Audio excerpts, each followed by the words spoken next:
Good afternoon, ladies and gentlemen, and special greetings to Mrs. Wembia from Ndola, who has requested this video for their daughter.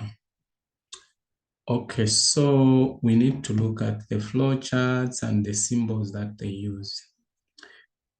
Basically, these things are meant for those people that come up with the language that the computer uses, or the language that the computer understands.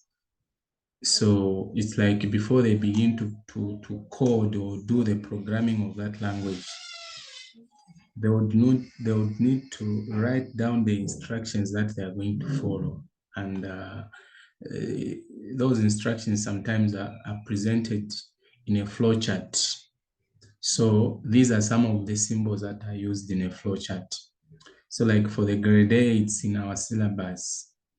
In the first thing that they're supposed to know, basically, of course, this topic is also there in grade 10. So maybe more details could be given when they go to grade 10. But basically what is supposed to be known, like at the level of the grade 8s, is to understand the name, for instance, this name, all right? And maybe the use. So what do we call this? As you can see here, we have got the names. These are the names here. So like the oval name, or when we have got this oval shape here, when we see this oval shape, because like in paper 1, these are the simple questions that they like asking, like what does this symbol represent? Like what is the function of this symbol in flowcharts? What is the function of this symbol in flowcharts? So what you need to know about this symbol is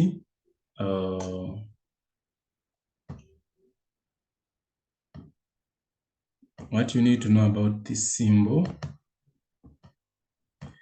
is it's an oval symbol. What is it used for? The function it's used to represent start.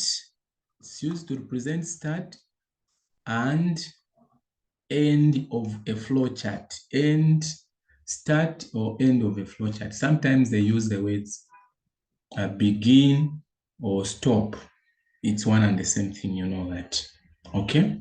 So on a flowchart, when we have a parallelogram, which is this shape? Look at the shape. This is the shape that you need here. What is the use of a parallelogram? This is what you need to understand. A parallelogram is used for inputs and output operations.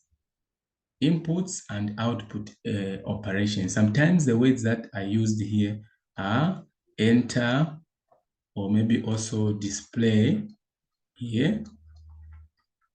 Yeah, enter or display. Those are some of the words that you need to know. And then we also have a rectangle. When you see a rectangle under a flowchart, what is it used? This is used to process, okay? This is used to process.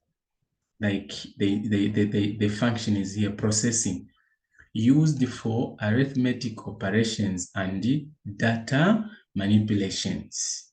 That is what you are supposed to know. That is what you're supposed to know. Like these are basic things, all right? Then we have got a diamond, which we also call a decision box.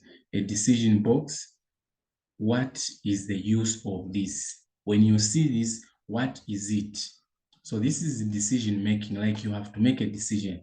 This is used to present the operation in which there are 2 or 3 alternatives, true and false. All right? You're going to see and maybe understand them better when we begin to look at the examples practically. That would be maybe easier for you to understand. I hope by now you have no issue with these the symbols, the names, and the functions. And these are just arrows here. So this is one of the questions that came in paper 1. What symbol or which symbol in the flow chart represents decision stage? Decision stage. Let me take, even before I take you back, which one is the symbol here? All right. This is the one where we said you have to make a decision, isn't it? This is a decision. This one we said it's input and output. This one we said it's start or end. This one, the rectangle is to process, isn't it? This is process. This is the one for decision here. Okay. This is input or output here. Okay. Input or output. Then this, which is an oval shape, is the one that is used for where you start or stop, which could be, yeah, these are the things that you need to know basically. But then we need to join these. We need to join these and see how we can put those stages or instructions in a logical form. So for instance here, all right, for instance, this is one program. Like, let me just give an example. Let me give an example of, for instance, if we want to find the area of a rectangle. Area of a rectangle, this is the formula that we use, isn't it? This is the formula that we use when we're dealing with the area of a rectangle. This is the formula that we use when we're dealing with the area of a rectangle. Now, when you want to write down these instructions like on a flowchart, I told you that the first step is always you need to do the start. It has to start and end. It has to start and end, or you start and stop. So what am I saying? If you look at this flowchart, they already drew it for you. All what you needed to do is to insert what was missing. All right. So there is a start here, and already at the bottom there is a stop. What am I saying? Like, you are trying to give instructions. You are trying to write down instructions that you are going to carry out in order to find the area of a rectangle.